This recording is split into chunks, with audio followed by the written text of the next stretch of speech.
मंत्री जीतन राम मांझी ने एक बार फिर से शराबबंदी कानून पर बड़ा सवाल उठा दिया है। मांझी ने कहा कि नीतीश कुमार का शराबबंदी कानून अच्छा है, लेकिन यहां बड़े बड़े तस्कर को छोड़ा जा रहा है। बड़े तस्कर पैसे का इस्तेमाल करके छूट जा रहे हैं। गरीब लोगों को पकड़कर जेल भेजा जाता है। 6 लाख से ज्यादा मामले में गरीब लोग जेल में हैं। मांझी ने कहा कि गरीबों को नहीं पकड़ना चाहिए। वहीं रोहिणी आचार्य के पोस्ट पर मांझी ने कहा कि उनके घर में दिक्कत है, बिहार में हर मां बहन सुरक्षित है।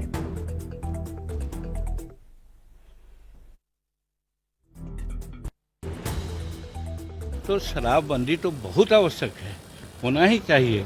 शराब जो पीता है वो राक्षस हो जाता है, लेकिन शराबबंदी के नाम पर जो कार्रवाइयाँ हो रही है वो गलत है। कार्रवाइयाँ में दोहरा चरित्र अपनाया जा रहा है कि जो बड़े बड़े तस्कर हैं, हजारों लाखों लीटर में जो खेलते हैं वो बच रहे हैं। मोटा पैसा उनके पास है, लगता है उसका उपयोग करते होंगे। जो पुलिस पदाधिकारी है, एक्साइज पदाधिकारी है, सिविल पदाधिकारी है, कोटा पुराने के लिए उन्हीं को पकड़ता है और बड़का बड़का को छोड़ देता है। आज 5 लाख या 6 लाख शराब के संबंधी केसेज हैं। उस केसेज में 4 लाख के आसपास सब गरीब तबके के लोग हैं। किसी को बेल हुआ है, किसी पर केस है, इत्यादि। और वो गरीब कौन है? जो मजदूरी करके अपना जीवन व्यतीत करते हैं।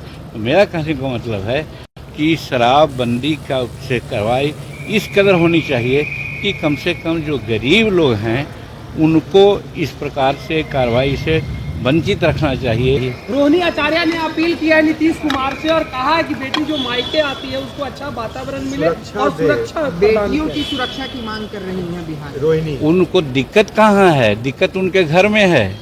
बेटियां तो यहाँ सुरक्षित है। तो बिहार में शराबबंदी को लेकर जिस तरीके से पुलिस की कार्रवाई होती है, उसको लेकर मांझी ने आशंका जताई है। इसमें बड़े रसूखदार मोटे पैसे का इस्तेमाल करके बच जाते हैं। मांझी के इसी बयान पर बिहार की सियासत गर्म है। सत्ताधारी दल के नेता मांझी के बयान को आशंका के तौर पर देखते हुए सही ठहरा रहे हैं, तो विपक्ष के नेता आरोप लगा रहे हैं कि मांझी ने बिहार में शराबबंदी का सच सबके सामने लाकर रख दिया है। जीतन राम मांझी जी के बयान का सम्मान करते हैं और वह भी इस बात के समर्थक है कि शराबबंदी एक अच्छी नीति है। निश्चित रूप से शराबबंदी समाज सुधार की दिशा में एक बहुत बड़ा कदम है, जिस कारण से महिलाओं पे अत्याचार होना काफी कम हुआ है। डोमेस्टिक वायलेंस में काफी कमी आई है।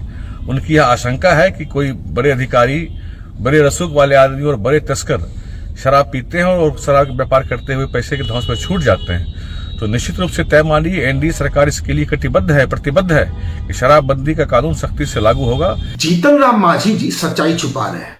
सच्चाई यह है कि शराबबंदी कानून के बाद बिहार में अवैध शराब का बहुत बड़ा कारोबार खड़ा हुआ। एक बड़ा नेक्सस है जो हजारों करोड़ रुपए इसमें कमा रहा है, और ये नेक्सस चाहता है कि शराबबंदी कायम रहे ताकि अवैध शराब का कारोबार चलता रहे। ये नेक्सस जदयू के बड़े नेताओं को करोड़ों रुपए रिश्वत देता है। आदरणीय जीतन राम मांझी जी कह रहे हैं, लेकिन आप भी सरकार के हिस्सा हैं। अगर इस तरीके के लोग आपके नजर में कोई दिखता है तो आप भी सरकार के संज्ञान में मामला लाएं। लेकिन शराब माफिया कोई भी हो, चाहे वो इस पक्ष का हो, उस पक्ष का हो, कितना भी बड़ा रसूखदार क्यों ना हो, कोई बचने वाला नहीं है। बिहार में शराब माफियाओं को संरक्षित किया जा रहा है। बिहार में सरकार और सरकार के स्तर से शराब माफिया को संरक्षित करने का जो कार्यक्रम चल रहा है वो स्पष्ट रूप से, और उसका जो क्रियाकलाप है उसके संबंध में केंद्रीय मंत्री जीतन राम मांझी जी ने पोल खोल करके रख दिया है।